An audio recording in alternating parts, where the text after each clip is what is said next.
안녕하세요. 안녕하세요. 네, 여러분들과 식품위생을 같이 공부할 김지연입니다. 자, 여러분들 그 식품위생 책들은 다 받으셨죠? 그래서 여러분 식품위생도 이제 뭐 단체급식하고 똑같은 수업 방식으로 진행이 돼요. 그래서 뭐 같은 사람이 뭐 이제 수업을 하다 보니까 똑같은 방식으로 진행이 되는데요. 그 단체급식하고 비슷해요. 단체급식과 식품위생은 비중이 거의 비슷하다라고 생각하시면 되겠고요. 만약에 이제 조금 더 높은 비중이 조금 더 많이 나오는 게 그 식품위생일 때가 좀 더 많아요. 비슷하거나 식품위생이 좀 더 비율이 높게 시험 문제가 출제가 될 가능성이 좀 더 높아요. 자, 그럼 식품위생도 마찬가지로 우리가 평가 영역들이 있거든요. 그래서 우리가 식품위생을 보면은 책마다 내용이 되게 다양해요. 그래서 어떤 책은 어떤 부분이 어떤 파트가 되게 잘 나와 있고 또 어떤 책은 또 어떤 파트가 잘 나와 있고 이렇게 그 다음에 심지어 어떤 부분은 빠져있는 부분도 많고 책마다 정말 다양하거든요. 식품위생은. 그래서 식품위생은 웬만한 이렇게 중요한 내용은 이 책의 이론책에 거의 다 나와 있다라고 보시면 돼요. 그래서 이 정말 식품위생 교과서는요, 뭐를 지정해 줄 수가 없어요. 왜냐면 책마다 다 이렇게 중요하게 다뤄져 있는 내용이라든지 그런 것들이 다 다르기 때문에 기본적으로 뭐 우리 교과서 지금 이제 이론서 정도만 공부해도 충분하십니다. 웬만한 내용들은 다 들어가 있거든요. 자, 그럼 이제 우리가 식품위생 평가 영역들을 확인을 하면서 이제 우리 앞으로 공부할 것들을 한번 확인을 해 보는데요. 이것도 마찬가지로 식품위생의 평가 영역도 예전에 그 공청회 자료에서 나왔던 내용이라고 보시면 돼요. 자, 평가 영역을 보면은 딱 4개밖에 없어요. 이것도 마찬가지로 딱 4가지 영역밖에 안 되지만 항상 거기 숨어있는 내용들이 되게 많죠. 자, 그래서 제일 먼저 평가 영역을 보면 식품과 미생물 파트인데요. 거기 한번 보시면 식품과 미생물에서 미생물의 종류와 특성. 그래서 미생물 하면 여러분들이 뭐 대표적으로 세균, 곰팡이, 효모, 바이러스 이런 것들이 있는데요. 그런 각각의 미생물들의 종류와 특성이라든지 네, 이 미생물의 종류와 특성 파트는 단독 문제로 나올 수도 있지만 뒤에 있는 식중독이나 감염병하고 연계되어서 나올 수도 있어요. 자, 그다음에 식품의 오염 지표교에서 우리가 미생물 중에서요, 식품이 위생적으로 안전한지 아닌지를 판가름할 때 대표로 사용하는 균이 있습니다. 그 오염지표균에 대해서 파악을 해 두셔야 되고요. 그 다음에 식품의 부패와 초기 부패를 판정하는 방법. 그래서 부패 시 생성되는 물질과 그 다음에 초기 부패를 어떻게 판정할 수 있는지 그 방법들, 수치들을 기억해 두셔야 돼요. 그럼 여기서 끝나느냐? 아니요. 자, 이런 부패를 방지하기 위한 보존법도 여기 포함이 되고요. 그 다음에 미생물을 사멸할 수 있는 살균 소독법도 여기에 다 같이 들어가 있어요. 근데 안 쓰여 있죠. 근데 거기서도 나와요. 그러니까 이게 원래 기본적으로 그 모든 책들에 보면 기본 구성으로 보존법과 살균소독법이 다 같이 들어가 있어요. 네, 그래서 보면은 실제적으로 시험에도 거기에 다 포함이 된다라고 보시면 되고 거기서 다 시험이 나옵니다. 자, 그 다음 이제 아주 어마어마하게 분량이 많은 곳이 바로 식중독 및 곰팡이 독소, 식품 첨가물 파트예요. 그러면 식중독 파트도 가장 양이 많은 데다가 거기도 첨가물까지 들어가다 보니까 가장 양이 많아지는 파트라고 생각하시면 되는데 식중독 파트에서 가장 기본은 뭐냐면 원인, 증상, 예방법을 파악해야 되는 게 우선 가장 기본이라고 생각하시면 돼요. 그 다음에 첨가물에서의 가장 기본은 뭐냐면은 규격 기준 이렇게 되어 있는데 용도예요. 뭐 이런 용도로 사용하는 게 뭐가 있는지 명칭과 용도를 구별해 두는 게 가장 기본 중에 기본입니다.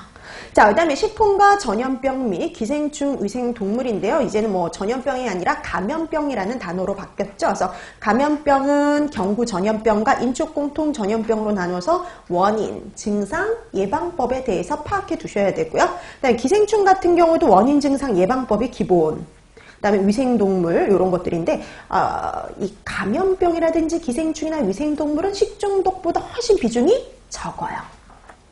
자, 그 다음에 이제 마지막이 해썹이죠. 그래서 해썹과 관련해서는 여러분들이 알고 있는 해썹의 12단계라든지 그 12단계 중에서 7원칙, 그 다음에 해썹을 지원하는 프로그램, 학교급식에서 실제 해썹 적용 사례와 관련된 내용들까지, 요 내용들까지 다 합쳐서 해썹을 구성을 합니다. 그래서 여러분들 보면은 여기서 웬만해서 거의 골고루 시험 문제에 출제가 됐었다라고 보시면 돼요.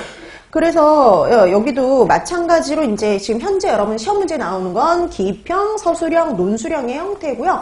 실제적으로 위생 같은 경우에는 뭐 기입형, 서술형, 논술형의 형태가 다 시험 문제로 출제가 됩니다. 그래서 논술형 문제로도 예전에도 이제 왜 객관식에다가 플러스 논술형일 때도 많이 나왔고요. 단독으로도. 그다음 이제 단독으로도 좀 나왔었고, 지금도 이제 논술형으로도 출제가 된 적은 있었죠. 자, 그래서 오늘 나눠렸던 프린트 1페이지 보면 식품위생 기출을 좀 정리해 놓은 게 있죠.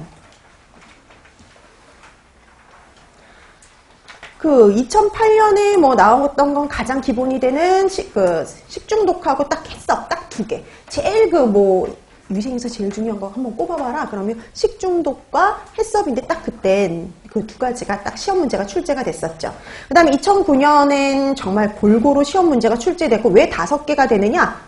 하나는 논술형 문제로 출제가 됐으니까요. 그래서 논술형 문제로 해석과 관련된 문제가 출제가 됐었어요. CCP 결정하고 관리 기준 결정하고 모니터링 방법하고 개선 조치까지 한 다음에 그 다음에 이거를 설정했을 때 위생교육의 내용까지 연계해서 써라라는 논술형 문제였습니다. 자, 그다음 2010년도에도 이제 4개가 있는데 또 하나 있어요. 어패류의 식중독 사고와 관련해서 그때도 논술. 그래서 2010년에도 논술 문제가 나왔었어요. 위생에서.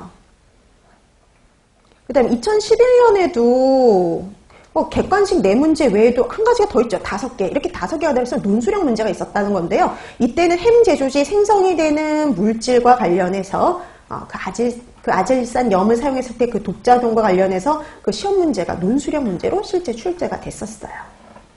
그 다음에 이제 2012년 문제. 그래서 2012년 문제 같은 경우에도 이렇게 해서 나왔었는데, 이때는 노로바이러스와 관련된 논술형 문제가 나왔었죠. 그 다음 2013년에 들어가가지고는 또 곰팡이독에 대한 또 논술 문제가 출제가 됐었고요. 그러니까 객관식에도 파툴린이라는 곰팡이 독소 문제가 나왔는데, 그때는 또 곰팡이 독소와 관련된 논술형 문제도 같이 나왔죠. 그다음 2014년 여기서부터 이제 문제가 확 줄었죠. 확 준 이유가 여기서부터 다시 서답형의 형태로 바뀌면서 문항수가 확 줄은 거예요. 그래서 2014년 같은 경우 딱 한 문제밖에 없죠. 논술형 10점짜리 문제여가지고 딱 한 문제밖에 안 나온 거예요. 자, 그 다음에 2015년에서부터 이제 피마자, 독버섯, 탄저, 살균법 이런 것들이 있는데, 그럼 이렇게 보면은 이때부터는 이제 문제가 하나를 이렇게 한 문제 내에 여러 가지를 쓰는 형태가 그다음부터 이제 많이 출제가 돼요. 서답형 형태부터 이제 바뀔 때부터 문항수가 많을 수가 없기 때문에 그 문항수 내에서 연계할 수 있는 것들을 연계해서 같이 내는데, 예를 들어서 탄저 같은 경우 인축공통 감염병이잖아요. 그 인축공통 감염병을 내면서 소독살균법을 같이 연계해서 시험 문제가 출제가 됐었고요. 그 다음에 이때 되게 황당한 문제가 하나 있었는데, 독버섯 이렇게 되어 있죠. 그래서 피마자의 독성분은 정말 기본적으로 여러분 자연독에서 나중에 가서 공부하시겠지만, 자연독에서 가장 기본이 되는 게 식품과 독성분을 연결하는 것. 그게 제일 중요하고 제일 기본이다 이렇게 말씀을 드리거든요. 그래서 피마자의 독성분 쓰는 것만 되게 쉽게 쓸 수가 있는 건데, 독버섯은 여기서는 독버섯의 독성분을 쓰는 게 아니라 독버섯의 종류를 확인하는 문제였어요. 그래서 그 독버섯이 어떻게 생겼는지 모르면 답을 쓸 수 없는 문제였습니다. 그러니까 그런 되게 예상 외의 문제가 간혹 나오기도 해요. 자, 그 다음에 이제 2016년에 이제 세 문제가 나왔는데요. 세균 성장 곡성, 우유의 살균법, 그 다음에 학교급식 위생관리 지침서. 그래서 학교급식에서의 적용 사례가 처음으로 시험 문제에 출제가 됐어요. 위생관리 지침서에 있는 내용. 자, 그 다음에 2017년에 이제 오염지표 균과 식중독 균, 예방법 이런 거 쓰는 것들이 나왔고요. 그 다음에 이제 작년 문제가, 식품위생에서 한 10점 정도 이렇게 나왔거든요. 오래간만에 좀 꽤 나왔는데요. 우선 이제 살균소독법에서 자외선 조사가 나왔습니다. 그 방법을 쭉 설명하고 자외선 조사를 쓰라는 거고요. 또 이 자외선 조사는 가장 기본이 어떤 것을 이용하는지와 가장 기본이 장단점, 특징을 기억하는 거였는데, 그 장단점 중에서 장점을 쓰라는 문제였어요. 장점 쓰고, 그 다음에 그 특징과 연계해서 쓰는 문제가 하나 더 있었죠. 그 다음에 이제 자연독에서도 조개독이 나왔는데, 여러분 이건 항상 기본은 식품과 독성분 연결하는 게 기본인데요. 딱 그 기본이요. 어떤 족에 어떤 독성분이 함유되어 있는지 그걸 연계해서 쓰는 아주 단순한 문제가 출제가 됐었죠. 그 다음에 이제 첨가물 문제가 좀 길게 쓰는 문제였거든요. 그래서 첨가물에서 이제 발색제, 착색제, 정의를 쓰라는 문제였어요. 발색제하고 착색제는 완전히 다른 첨가물이거든요. 그러니까 그걸 구별할 수 있는지를 물어보는 문제죠. 그래서 그렇게 물어보는 문제하고 그 다음에 그걸 ADI가 있어요. 식품 첨가물은 기본적으로 ADI, 일일 섭취 허용량을 기준으로 해서 사용량을 결정을 하거든요. 그거하고 해서 연계해가지고 ADI가 뭔지를 쓰는 문제가 출제가 됐었죠. 자, 이렇게 해서 보면은 이렇게 문제들이요. 똑같은 문제가 나오는 일은 없어요. 곰팡이 독에서 시험 문제가 나오더라도 다른 걸 물어보는 형태의 문제가 나오지 똑같은 것이 반복해서 나오거나 하지는 않습니다. 그래서 여러분들이 이것도 마찬가지입니다. 그래서 기출 같은 경우에는 이런 문제를 예전에 나왔었지. 이렇게 시험 문제가 이런 유형으로 출제가 될 수 있구나라는 정도로 문제에 대해서 익숙해지는 그 정도로 해두시면 돼요. 그러니까 그것만 너무 의존하지 말라는 소리예요. 자, 그래서 이렇게 식품위생은 이렇게 해서 예전에 이런 류의 문제들이 실제 출제가 됐었다라고 여러분들이 생각을 해주시면 될 것 같고요. 그 다음에 이제 우리가 오늘은 첫 시간이니까 이제 하나씩 나가는데 여러분들 보면 차례에 챕터 1부터 해가지고 챕터 8까지 쭉 나와 있어요. 우리 항상 챕터 1은 개념 잡기부터 시작을 하죠. 그래서 여기도 마찬가지. 그래서 급식에서도 급식의 개요부터 시작을 했듯이요. 여기도 식품위생의 개념부터 시작을 합니다. 그래서 이 개념 파트도 뭐 되게 중요한 건 아니에요. 되게 중요한 건 아닌데, 그러니까 기본적으로 뭐 알아두면 좋을 만한 것들, 그런 것들이 있고요. 그 다음에 이제 본격적으로 시작은 식품과 미생물 파트부터 시작한다고 보시면 되죠. 이 식품과 미생물 파트가 첫 번째 영역이었고요. 그 다음에 그게 끝나면 식중독, 식품 첨가물, 이 파트가 가장 양이 많아요. 그래서 여러분 그 식품과 미생물, 식중독, 식품 첨가물 요 파트, 요 세 가지 파트가 가장 분량이 많기 때문에요. 이게 지나면 한 반 정도가 지나가 있을 수 있어요. 자, 그 다음부터는 이제 조금 내용이 좀 적어집니다. 감염병부터는요. 그래서 감염병, 기생충, 위생동물. 그래서 아까도 말씀드렸듯이요. 위생에서는 식품위생에서는 감염병이나 기생충이나 위생동물의 비중이 좀 적은 편이에요. 실제로도 문항수가 가장 적게 나왔고요. 자, 그 다음에 이제 해썹과 관련된 식품 안전관리 인증 기준. 요 내용이 들어가죠. 그 다음에 이제 그 마지막 파트에 또 뭔가 있죠. 식품과 환경 오염 파트. 이거는 이제 앞에 내용들과 조금 연계가 되는 내용들이 조금 있는데, 그래서 그냥 이런 것들이 있다라는 거를 이렇게 조금 확인하고 넘어가면 좋을 것들로 마지막 챕터 8을 구성을 했어요. 자, 이렇게 해서 우리가 하나씩 실제로 이제 확인을 해 나가는데요. 이 식품위생도 마찬가지입니다. 단체 급식하고 똑같이 수업이 진행이 된다라고 보시면 돼요. 그래서 우선 기본적인 수업 시간에 기본 이론하고 심화 보고, 그다음에 참고 자료를 통해서 응용 문제들도 조금 풀어보면서 이런 형태로 시험 문제가 출제가 될 수 있다라는 경향도 한번 파악을 해보고요. 그다음에 이제 여러분들이 기본적으로 이제 할 게 말한 그 복습이잖아요. 여기도 마찬가지 뭐 더 찾아보고 싶은 거는 뭐 얘는 굳이 뭐 이렇게 식품위생 그 도서를 읽어보고 하실 필요는 굳이 없어요. 근데 만약에 여기서 더 찾아보고 싶은 내용이 있다 그러면 그럴 때마다 조금씩 내용을 추가하시면 되고요. 단체 급식처럼 이렇게 막 전체적으로 교과서를 읽어보거나 그렇게 하실 필요는 없습니다. 그래서 이 정도 하면 충분하고요. 이것도 이제 뭐 플러스 알파로 넣어둔 내용이 꽤 많기 때문에 굳이 그 이상을 막 되게 할 필요는 없으시거든요. 자, 그래서 여러분들이 요거 같은 경우에는 수업에서 이렇게 그 이론서 위주로 공부를 하시면 되고요. 그 다음에 이제 여러분들이 조금 더 내가 더 알고 싶다 하는 그 파트들만 조금 더 추가로 이렇게 좀 봐두시면 됩니다. 그 다음에 이것도 마찬가지예요. 복습을 하시고 그 다음 주에 와가지고 여러분들이 복습 프린트물이 꼭 나가니까요. 복습 프린트물은 여러분들이 수업 시작 전에 꼭 풀어두시면 될 것 같습니다. 자, 그럼 이제 우리가 어떻게 수업이 진행이 되는지도 확인을 했으니까요. 이제 본격적으로 이제 수업을 들어가 봐야겠죠. 자, 우리가 이제 제일 먼저 챕터 1, 5페이지 챕터 1을 보시면 식품위생의 개념부터 나오거든요. 개념. 자, 그래서 여러분들 식품위생의 개념부터 잡으셔야 되는데 정의를 두 가지로 우리가 볼 수가 있어요. 하나는 우리나라 식품위생법에 나와 있는 정의. 또 하나는 WHO에서 정한 정의.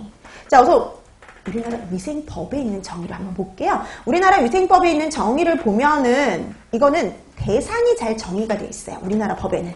자, 우리가 식품위생법 그러면 식품만 관련 있는 법 이렇게 착각하시면 안 되는데요. 식품위생법은 식품위생은 식품에 들어가는 첨가물, 기구, 용기, 포장을 대상으로 하는 위생이다. 이렇게 보시면 돼요. 그래서 대상이 잘 정리되어 있어요. 그래서 식품에 들어가는 첨가물, 기구, 용기, 포장을 대상으로 하는 위생이다. 이렇게 보시면 돼요. 그래서 우리가 이제 나중에 이제 뭐 여러분들이 위생법을 보시면 이런 표현이 되게 많아요. 식품 등 이런 표현이 되게 많거든요. 이런 식품 등에서 이제 뒤에 생략된 게 첨가물, 기구, 용기, 포장이 생략되어 있는 거다. 이렇게 보시면 돼요. 자, 그 다음에 세계보건기구는요, 전반적으로 잘 설명을 하고 있어요. 식품위생에 대해서. 자, 세계보건기구에서 정의하는 식품위생은 어떤 거냐면요, 식품의 생육, 생산, 제조로부터, 처음 이제 만들어지는 단계부터, 최종적으로 인간이 섭취하기까지 모든 단계에서요, 식품의 안전성, 건전성, 완전 무결성을 확보하기 위한 모든 수단을 공부하는 게 식품위생이다 라고 보시면 돼요. 그래서 우리가 이제 이런 식품의 안전성, 건전성, 완전 무결성을 확보하는 이런 수단을 공부하는 게 식품위생이라고 보시면 되죠. 그래서 위생법에 나와 있는 거와 WHO에 나와 있는 그 정의들을 한번 눈으로 확인하시면 돼요. 자, 그 다음에 식품위생의 목적은요, 읽고 넘어가시면 되는데, 우리나라 위생법에 보면 식품위생이 왜 하느냐, 목적이 나와 있어요. 자, 식품위생을 하는 목적은요, 식품으로 인한 위해를 방지를 하고요.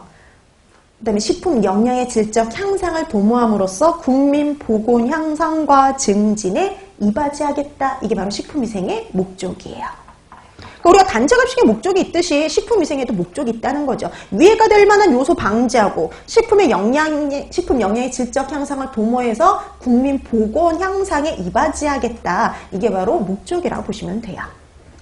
자, 그 다음에 이제 여러분들이 좀 구별해야 될 게 이제 여기서부터 나오는데요. 식품의 위해 요인입니다. 자, 여러분 이 위해 요인 하면은 이거 같은 경우에는 이게 생성 요인별로 분류를 해놓은 거거든요. 자, 생성 요인별로 내인성, 외인성, 유기성으로 분류를 해놨어요. 들어는 다 보셨죠?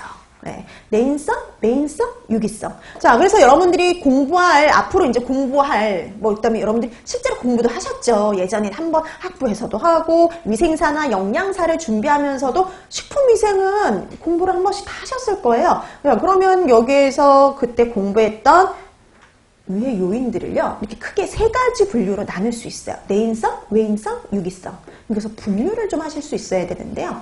자, 그럼 내인성 하면은 이렇게 생각하시면 돼요. 식품 자체에 유독 유해 성분을 함유한 경우입니다. 자, 그럼 식품 자체가 독이 있을 수 있다는 소리예요. 대표적인 보고독 같은 경우 있죠. 보고독 같은 경우 우리가 주입한 게 아닌데 보고 자체 스스로에 갖고 있는 독이에요. 그 다음에 독버섯의 독성분도 마찬가지죠. 독버섯의 독성분도 원래부터 함유되어 있는 성분이잖아요. 그런 게 바로 내인성이에요. 자, 그 다음에 외인성 하면은요, 이거는 자체에 갖고 있던 게 아니라 외부에서 들어오는 경우 이렇게 생각하시면 돼요. 자, 그래서 외부로부터 혼입되거나 이행되는 경우입니다. 그러니까 외부로부터 이렇게 들어오는 건 다 외인성이에요. 그러니까 여러분 식중독균이라든지 경구감염병균이라든지 기생충이라든지 원래서부터 있던 물질이 아니죠. 중간에 오염되는 경우 이런 건 다 외인성이에요. 그래서 대다수가 외인성에 해당이 되죠. 그러면 식품 자체가 갖고 있는 경우, 외부에서 오염이 되는 경우. 근데 그거 말고 유기성이라는 게 하나 더 있죠. 그럼 유기성은 뭐냐면은요, 식품을 제조하고 가공하고 가열하는 과정 중에 중간에 생성되는 물질을 가지고 유기성 이렇게 얘기를 해요. 그러니까 중간에 만들어지는 경우예요. 자, 그래서 이렇게 중간에 만들어지는 경우는 유기성이다 이렇게 얘기를 하죠. 그래서 우리 왜 탄 음식을 먹으면 암에 걸린다고 얘기를 하잖아요. 원래는 식품이 없다가 음식이 타게 되면 발암성 물질이 만들어지거든요. 그런 게 바로 유기성 유해 요인에 해당이 되죠. 이게 구체적인 예가요 뒤에 나와 있어요. 표에. 한번 보실래요? 이제 우리 앞으로 이제 배울 내용들, 이런 애들을요, 이렇게 내인성, 외인성, 유기성으로 크게 나눌 수가 있는데, 그 중에 아까 얘기했듯이요, 독버섯이라든지 감자에 들어있는 솔라닌, 이런 애들이 바로 여기에 들어갈 수가 있죠. 식물성 자연독들. 그 다음에 보거독 같은 경우라든지 조개독 같은 경우도 여기에 들어가죠. 동물성 자연독. 그래서 식물성, 동물성, 자연독. 여러분 이 자연독은 원래부터 식품 자체에 함유된 독소니까 내인성인 거 알겠죠? 근데 또 대표적인 게 뭐냐면요. 식이성 알레르겐이요. 알레르기를 유발하는 물질 있잖아요. 그것도 원래부터 식품이 갖고 있는 성분이잖아요. 그래서 그런 식이성 알레르겐도 내인성 유해 요인에 들어가요. 자, 그 다음에 외인성 유해 요인 그러면은 크게 생물학적 요소와 화학적 요소가 있어요. 생물학적 요소는 뭐 여러분들이 알고 있는 미생물들, 기생충들 이런 거라 보시면 돼요. 그래서 미생물, 기생충 이런 애들이 여기 해당이 될 수 있고요. 그 다음에 유해 화학물질이 또 외인성 유해 요인에 해당이 돼요. 유해 첨가물들, 잔류, 농약, 방사능 물질, 환경오염 물질, 포장에서 용출되는 유해물질 이런 애들 다 여기에 해당이 되는 거죠. 근데 화학성 중에서 화학적인 유해 요인 중에서요. 유기성으로 분류되는 특이한 경우가 있어요. 중간에 생성이 되는 경우. 그 중간에 생성이 되는 경우에 가장 대표적인 게 아질산염 때문에 생기는 물질이 있어요. 이 아질산염 하면 발색제거든요. 햄 만들 때 쓰는 발색제. 이거 작년 뭐 시험 문제도 나왔지만 이 아질산염 때문에 생기는 니트로사민. 그 니트로사민도 발암성 물질이에요. 그 다음에 여러분 아까 탄 음식이 타면은 또 발암성 물질이 만들어진다 그랬죠. 대표적인 게 벤조피렌. 그 다음에 여러분 수돗물을 염소 소독하잖아요. 우리나라는. 그럼 물을 염소 소독할 때 만들어지는 트리알로 메탄. 그 다음에 여러분 유지가 산화돼도 유독물질이 만들어지죠. 과산화물 같은 경우. 그 다음에 심지어 여러분 알코올 발효할 때도 독성분이 만들어져요. 메탄올이요. 자, 이런 것. 그 다음에 이제 특이하게 보통 이제 동물성 이렇게 단백질 식품들을 이렇게 보통 가열 조리할 때, 높은 온도로 가열 조리할 때 발암성 물질이라든지 유독물질이 많이 만들어지는데 특이하게 감자 같은 탄수화물 식품을 고온으로 조리할 때도 만들어지는 신경독소 물질이 있어요. 아크릴 아마이드라고. 그런 아크릴 아마이드 같은 이런 물질들이 만들어지죠. 그래서 이렇게 유기성 유해 요인은요, 이렇게 중간에 생성되는 물질들을 의미를 합니다. 자, 그래서 우리가 나중에 그 식중독을 다 끝내고 나면요, 이 식중독에 나왔던 내용을 내인성, 외인성, 유기성으로 구분하실 수가 있으셔야 돼요. 자, 그래서 내인성, 외인성, 유기성 이렇게 어떻게 구분이 되는지 이렇게 분류법들을 좀 파악해 두시면 될 것 같아요. 자, 그다음 이제 본격적인 내용은 바로 여기서 시작하죠. 챕터 2부터 시작이에요. 자, 챕터 2를 보시면 식품과 미생물 이게 나오죠. 자, 식품과 미생물 여기는 그래도 좀 친절하게 그 평가 내용 요소가 조금 더 구체적으로 나와 있어요. 그래서 한번 보세요. 자, 제일 먼저 미생물의 종류와 특성에 대해서 이해한다. 그래서 미생물의 종류와 특성을 아셔야 돼요. 근데 우리 아까 미생물에는 세균도 있고 곰팡이도 있고 효모, 바이러스가 있다라고 했는데 이런 부패라든지 식중독 뭐 이런 거랑 또 이렇게 가장 밀접한 관련인 게 세균이에요. 그러니까 세균이 제일 중요하다는 소리예요. 세균이 제일 중요하고 그 다음이 곰팡이라고 생각하시면 됩니다. 자, 그 다음에 그 미생물 중에서도요. 지표가 되는 균들을 아셔야 되죠. 오염지표균. 뭐 오염지표균도 실제로 시험 문제에 출제가 됐어요. 자, 그래서 오염지표균에 대한 거. 그 다음에 이제 우리가 식품의 부패와 초기부패 판정법을 아셔야 되죠. 우리가 단백질 성분이 분해되어가지고 불가식화되는 현상이 부패인데 이런 부패에 생성되는 물질과 초기부패를 판정하는 방법 알아두셔야 돼서 방법, 수치 이런 것들을 확인해 두셔야 돼요. 근데 여기에 추가되는 내용이 두 가지 있었죠. 하나는 변질을 방지하기 위한 보존법. 그 다음에 또 하나는 미생물을 사멸시키기 위한 살균 소독법. 이것까지 알아두셔야 돼요. 거기는 안 나와 있지만 실제적으로 여기서도 시험 문제에 나왔죠. 이번에도 살균 소독법 시험 문제 나왔잖아요.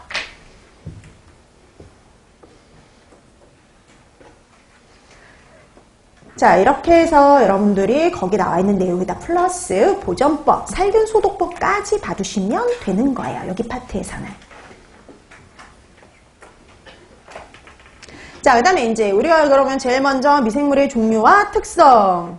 이거부터 나가는 거죠. 자, 그럼 미생물의 종류와 특성. 여러분 아까도 얘기했듯이 미생물은 곰팡이도 있고 효모도 있고 뭐 세균도 있고 뭐 리케차도 있고 뭐 여러 가지가 바이러스도 있고 한데요.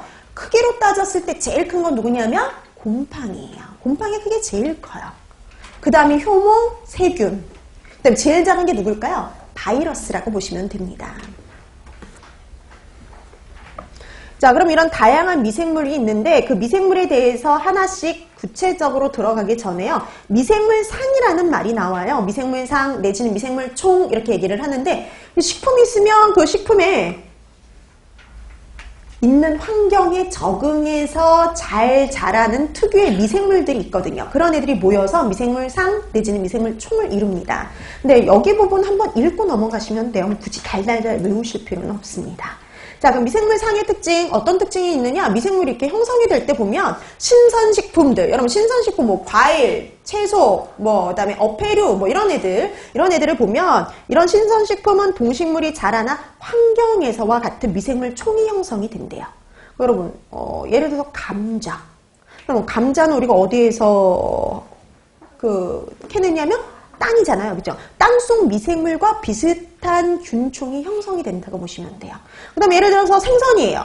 바다 생선. 그러면 바닷가에 있는 미생물과, 미생물상과 비슷한 애들이 거기 형성이 돼요. 그러니까 자라는 환경에 영향을 받는다는 소리예요.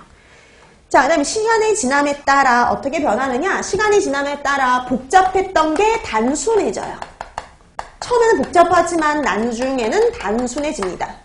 그러니까 예를 들어서 이렇게 식품이 있으면 처음에는 식품에 다양한 균이 오염이 돼요. 다 다른 균들이요. 다 다른 균들이 이렇게 다양한 균들이 오염이 되지만 나중에 가면은요.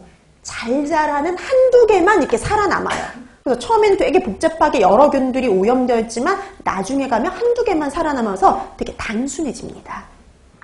자, 이렇게 한두 개 잘 자라는 균이 남는데 이런 한두 종의 잘 자라는 균을 우점종이다 라는 말을 써요.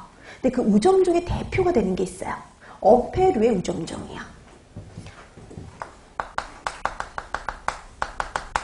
그럼 어패류의 우점종이라는 건 어패류에서 특히 우세하게 잘 자라는 균 이렇게 생각하시면 돼요. 그러니까 특히 어패류의 부패와 아주 밀접한 관련이 있는 균 이렇게 보시면 되는데 가장 대표적인 게 바로 슈도모나스예요.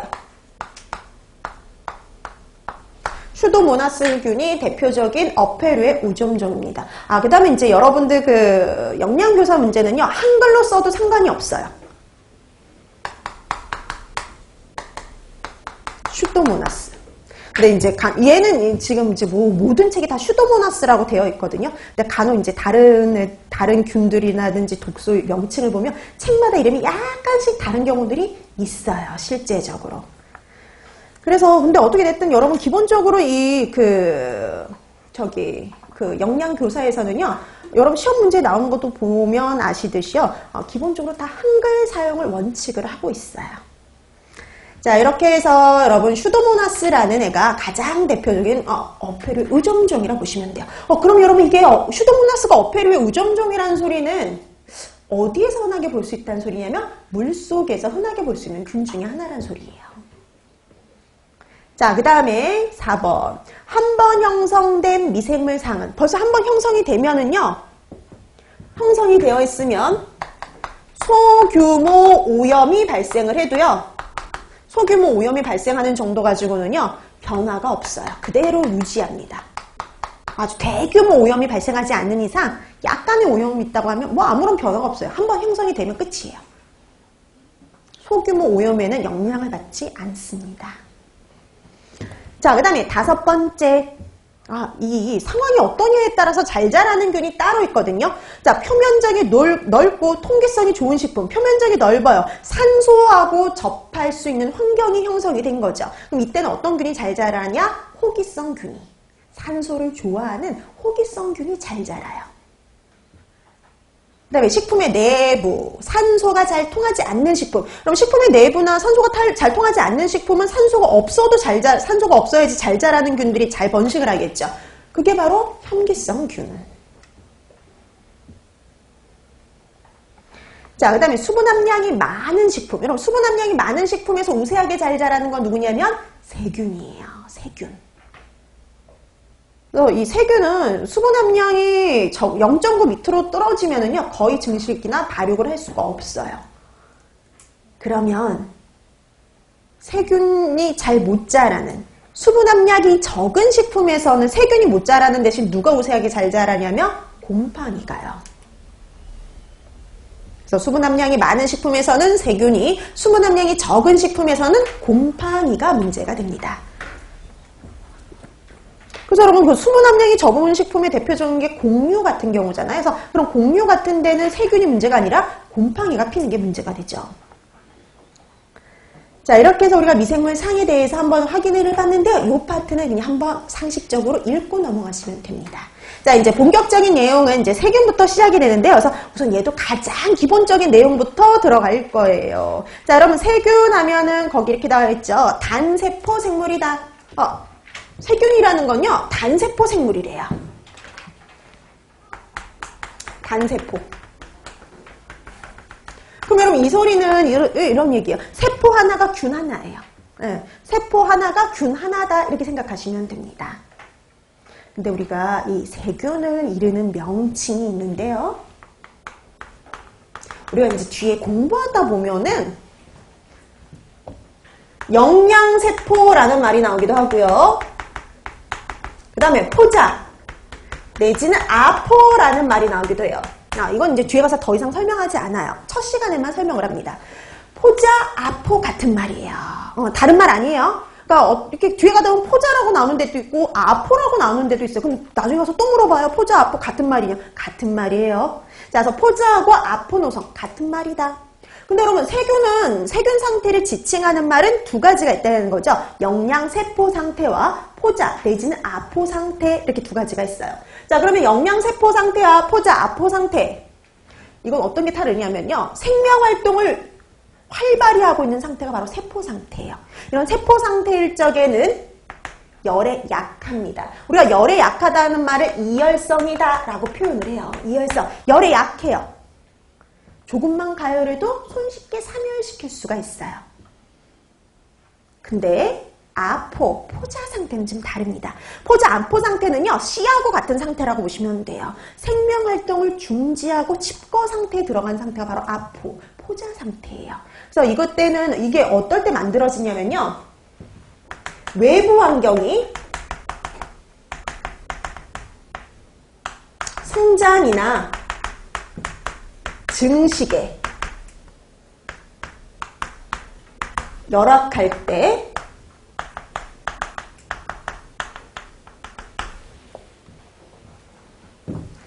이렇게 환경이 열악할 때 만들어내는 일종의 저항체라고 보시면 돼요. 저항하기 위해서 만들어진 형태가 포자, 아포 상태예요. 그러니까 일종의 저항체니까 저항하기 위해서 만들어진 거니까요. 보통 열에도 어떠냐면 강해요. 그래서 얘는 내열성을 갖고 있습니다. 열에 잘 견뎌요. 내열성이 강해요. 자, 그래서 이렇게 세포 상태와 포자, 이게 바로 이제 세균의 상태를 지칭하는 거예요. 그럼 여러분, 모두 다 포자, 아포를 만들 수 있느냐? 그건 또 아닙니다. 포자, 아포를 만들 수 있는 균은 극히 드물어요.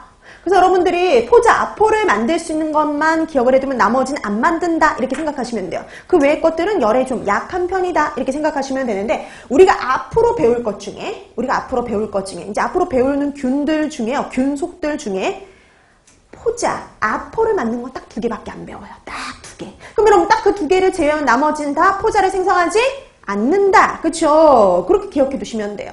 자, 딱 2가지 뭐냐 하면은요, 바실러스 하고요, 또 하나는 클로스트리디움이에요.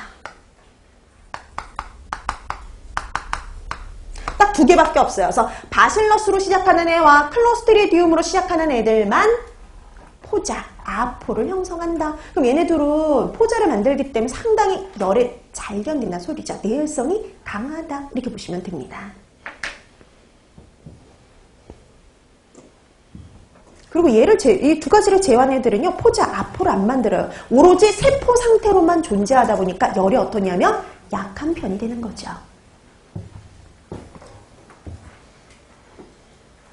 그 다음에 이제 우리가 이렇게 또 가다 보면 이제 이런 것도, 여러분 이것도 들어보셨을 거예요.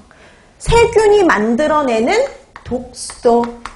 네, 독소도 이렇게 들어보셨을 거예요. 앞으로도 이제 나올 건데요. 근데 이 독소는 균 자체를 의미하는 게 아니에요. 균 자체가 아니에요. 얘는 균 자체. 균 자체를 지칭하는 건 세포 상태와 포자 상태입니다. 그럼 이 독소는 균이 만들어내는 물질인 거죠. 균이 만들어내는 물질이지 균 자체를 의미하는 건 아니에요. 이제 나중에 가면 이렇게 그런 말이 나오거든요. 균은 열에 약하나 독소는 뭐 열에 강하다. 왜냐면 별개의 것이거든요. 그렇기 때문에 나중에 헷갈리지 않도록 잘 구별을 해두시면 되는 겁니다. 자, 그래서 균 자체의 상태를 의미하는 건 세포 상태와 포자 상태고요. 이건 균 자체가 아니라 만들어내는 거예요. 그래서 균이 생성하는 물질이 독소죠. 자, 그 다음에 두 번째, 얘는 이분열법, 이분법에 의해서 증식을 한대요. 증식법은요, 이분법이에요. 그럼 여러분, 하나가 두 개가 되고 이렇게 되는 거죠? 두 개가 네 개가 되고 이런 식으로요. 증식하다 보니까 가장 증식 속도가 빨라요. 곰팡이, 효모, 세균 중에 가장 증식 속도가 빠릅니다.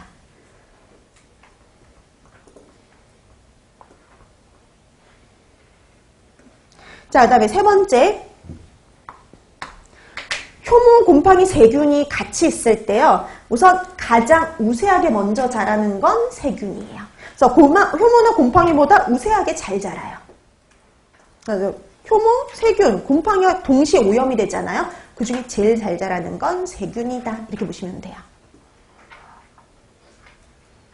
그래서 얘는 이 세균은요, 이렇게 증식 속도가 빠르다 보니까 가장 식품에 유해를 줄 가능성이 제일 높은 애예요. 그러다 보니까 여러 가지 부패, 식중독 이런 거하고 밀접한 관련이 있죠. 그래서 세균이 가장 좀 중요한 편입니다.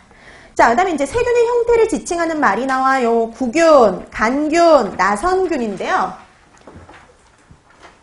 우리가 따로 구균 이렇게 말하지 않는 이상 기본적으로 뭐라고 보시면 되냐면 간균이다 이렇게 보시면 돼요. 그럼 간균은 막대기 모양의 균을 의미를 해요. 그래서 간균 하면 이렇게 막대기 모양이다 이렇게 생각하시면 됩니다. 그래서 대다수는 간균. 근데 여러분 우리 균 이름 중에 이런 이름 있었죠. 포도상, 네, 구균. 이렇게 붙어있는 애들만 뭘까요? 구균이에요. 이렇게 붙어있는 애들만 다 구균입니다. 그러니까 뒤에 다 뭐가 붙어있냐면 코커스가 붙어있어요. 코커스. 이렇게 코커스가 붙어있으면 이건 다 구균을 의미를 해요. 구균. 자, 이렇게 해서 황색 포도상 구균 이렇게 붙는 것처럼 이런 거를 제외하면 나머지는 다 간균 이렇게 생각해 두시면 됩니다. 우리가 배우는 것 중에 특수한 경우를 제외하고는 보통 그렇게 나눠져요. 자, 그 다음에 세균의 증식 조건. 자, 세균의 증식 조건에서는 공부할 게 좀 돼요. 그래서 그러면 세균의 증식 조건과 관련해서는 이제 뒤에 부패, 그 다음에 또 변질을 방지하기 위한 방법과 또 연계가 되기 때문에요. 여러분이 여기서의 내용들은 좀 기본적으로 기억해둘 것들이 좀 됩니다. 자, 세균의 증식 조건 이렇게 나와 있는데 이 세균의 증식 조건 같은 경우에는 오늘 나눠드렸던 프린트 3페이지에 보시면은요.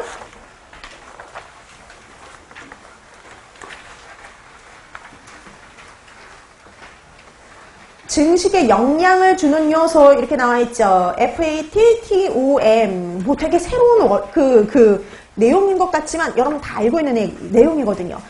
FAT 우리 책하고 비교하면 뭐예요? 제일 먼저 나오는 거? 식품. 그 다음에 두 번째 acidity, 산도, pH죠. 그 다음에 타임, 시간, 그 다음에 온도, 산소, 그 다음에 수분. 그러니까 우리 책에 나와 있는 거 그 6가지 그대로입니다. 근데 이제 약자로 이제 약자로 이제 줄이면 FATTOM 이렇게 되는 거죠. 자, 그럼 이제 여러분 식품. 그럼 식품이 세균의 증식에 영향을 주는 요인 중에 하나예요. 여러분 특히 뭐 탄수화물, 지방, 단백질, 무기질, 비타민 이런 애들이 다 영향을 주긴 하지만 그 중에 가장 밀접한 관련인 건 단백질입니다. 그래서 이제 보통 이 단백질이 풍부한 식품이 특히 이제 그 세균 번식의 온상이 되기가 되게 쉽죠. 그래서 여러분 잠재 유해식품이라고 한번 들어보셨을 거예요. 잠재 유해식품. 자, 근데 잠재 유해식품, 예전에 이제 잠재 유해식품이라 불렀는데, 이제는 시간, 온도 관리가 필요한 식품. 이렇게 바뀌기도 했어요. TCS. 근데 그 의미는 큰 차이가 없습니다. 그 다음에 함유되는 식품도 큰 차이가 없어요. 알고 보면. 자, 그래서 이게, 근데 책마다 왜 항상 우리가 이렇게 그 변경이 되는 시기에는 두 가지가 다 책에 다 나와 있는 경우가 많거든요. 이것도 두 가지가 같이 나와 있어요. 그래서, 요즘에 그 가장 최근에 시간 온도 관리가 필요한 식품, 일단 학교급식 위생관리 지침서에도 잠재 유해식품 이름이 다 시간 온도 관리가 필요한 식품, 이렇게 바뀌긴 했어요. 근데 실제 우리 보면은 식품위생책 중에도 바뀐 건 딱 하나밖에 없어요. 딱 하나밖에 없고 나머지는 다 잠재 유해식품이라는 단어를 쓰고 있습니다. 아직까지. 근데 이게 또 이 식품위생책을 누가 썼느냐에 따라서도 차이가 커요. 일반적으로 이제 이 식품위생책을 쓰시는 분이, 영양을 전공하지 않으신 분들이 쓰면 변경이 되게 늦게 돼요. 온도도 그렇고요. 그 다음에 영양 쪽을 하셨던, 그런 분들이 쓰신 책에서는, 책을 그런 분이 쓰신 거는 바로 바뀌죠. 바로. 그런 정보가 빨리 아니까. 그래서 실제 그 식품위생책에 이렇게 바뀌는 건 딱 하나밖에 없어요. 그래서 두 가지를 다 알아두는 거죠. 왜냐면 이제 우리 학교급식 위생지침서에는 이런 식으로 바뀌어 있으니까. 근데 아직까지도 일반적인 식품위생책은 잠재 유해식품으로 표시가 되어 있어요. 그러니까 두 가지 표현을 다 알아두시면 돼요.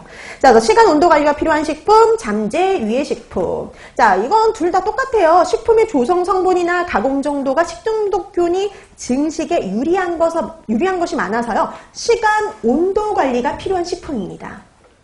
그래서 시간 온도 관리가 필요하다 그래서 시간 온도 관리가 필요한 식품이 된 거예요. 근데 예전에는 잠재적으로 위해를 가해줄 수 있는 식품이라고 해서 잠재 유해식품이 됐던 거죠. 자, 그 다음에 이런 시간 온도 관리가 필요한 식품 보면은요, 한번 이름 보세요. 가열, 비가열 처리한 동물성 식품. 근데 여러분, 예전에 나왔던 잠재 유해식품의 종류 보세요. 첫 번째 뭐예요? 날 것 또는 익힌 동물성 식품 똑같잖아요. 그죠? 그러니까 이 대표적인 단어만 조금 바뀐 거예요. 자, 그 다음에 가열 처리한 식물성 식품. 똑같아요. 익힌 식물성 식품. 그죠? 자, 그 다음에 가열하지 않은 종자 발화 식품. 예전에 싹, 순, 종자 발화 식품. 이런 거 똑같이 나와 있잖아요. 그 다음에 자른 메론 등. 그죠? 자른 메론, 토마토 이런 것들. 그러니까 거의 어때요? 똑같아요. 근데 이 TCS에 하나 추가된 게 뭐냐면은 세 번째 거예요. 수분활성과 pH 상호작용을 고려해서 각 식품을 평가한 결과를 가지고 TCS 여부를 판단할 것. 이렇게 되어 있죠. 그래서 그 예가 오늘 나누려 했던 프린트에 보면 3페이지에 나와 있거든요. 온도 관리가 필요한 식품이요. 그 온도 관리가 필요한 식품에 1번, 2번, 3번은 원래 나와 있는 거고 저기 4번 보세요. 수분 활성도와 pH 값에 따라 상관관계에 따라 평가가 달라지죠. 그래서 여러분 보세요. 수분 활성도가 0.80에서 0.90인 식품은요. pH가 5.0 이상이면 시간 온도 관리가 필요한 식품이 돼요. 근데 수치를 암기할 필요 없어요. 그냥 우선 보세요. 그다음에 수분 활성도가 0.90에서 0.9인 식품은요. pH가 4.6 이상이면 시간 온도 관리가 필요한 식품이에요. 그 다음에 수분 활성도가 0.9 이상이면 수분 활성도가 0.9 이상이면 pH가 4.2 이상이 되면은 시간 온도 관리가 필요한 식품이에요. 그러니까 이 수분 활성도가 높아질수록 pH의 값은 점점 그 수치가 어때요? 낮아지죠. 그렇죠? 그러니까 수분 활성도가 높아질수록 미생물이 증식이 왕성해지기 때문에요. pH는 낮아질 수밖에 없어요. 근데 여러분 이 기준을 굳이 암기할 필요는 없습니다. 그래서 이 잠재 유해식품이 되는 식품의 조건이 이렇거든요. 어떨수록 미생물이 증식하기 쉬워지느냐? 수분 활성도가 높아질수록이요. 일단 pH는 뭐에 가까울수록 미생물이 증식하기 쉬워지냐면 중성에 가까울수록 미생물이 증식하기 쉬워져요. 그래서 수분 활성도가 높거나 pH가 중성에 가까운 식품들이 보통 잠재 유해식품, 시간, 온도 관리가 필요한 식품이에요. 여기에다 뭐까지 추가되면 금상첨화냐? 단백질이야. 단백질 함유 식품인 경우.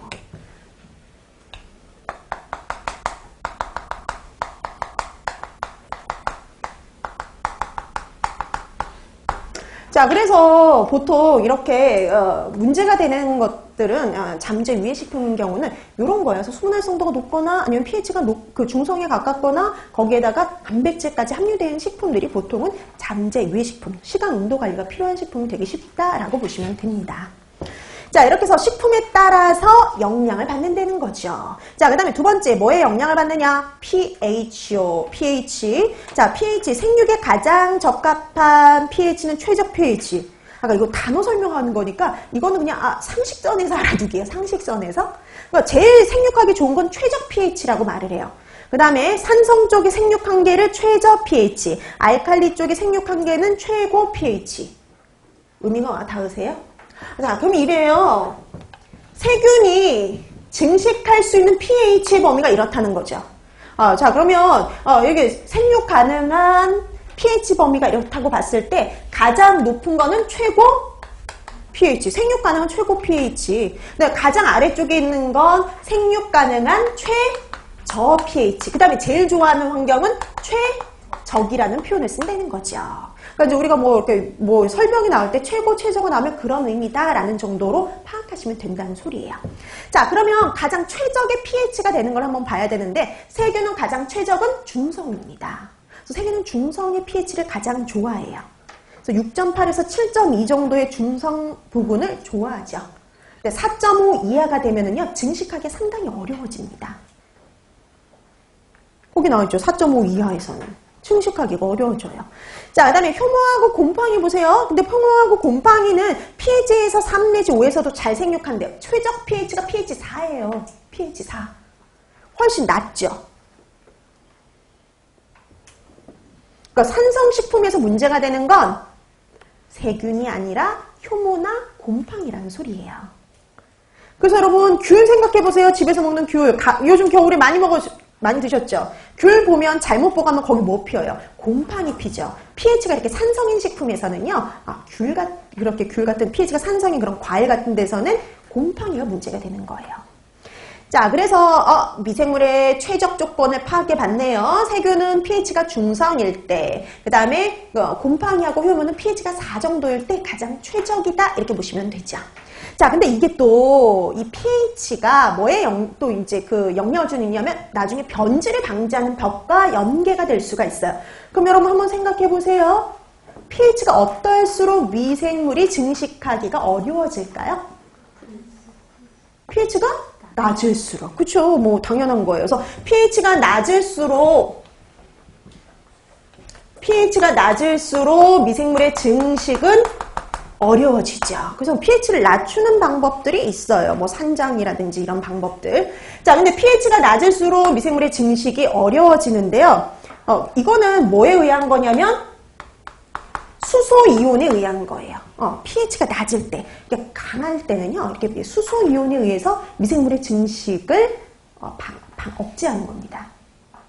근데 유기산 정도면 그런 효과는 조금 떨어지거든요. 자, 근데 유기산에는 나중에도 배우시겠지만 해리형 유기산과 비해리형 유기산이 있어요. 이런 유기산들은 이제 우리 이제 먹는 뭐 초산이라든지 젖산이라든지 뭐 이런 것들이 이제 구연산 이런 애들이 바로 유기산 종류들인데요. 이런 유기산들은 이런 수소 이온에 의한 것보다는 다른 원리에 의해서 더 효과를 발휘를 해요. 자, 근데 해리형과 비해리형 중에 누가 더 효과가 좋으냐면 비해리형 유기산들이 더 효과가 좋아요. 자, 이런 비해리형 유기산들은요, 침투력이 좋습니다. 침투력이 좋아요.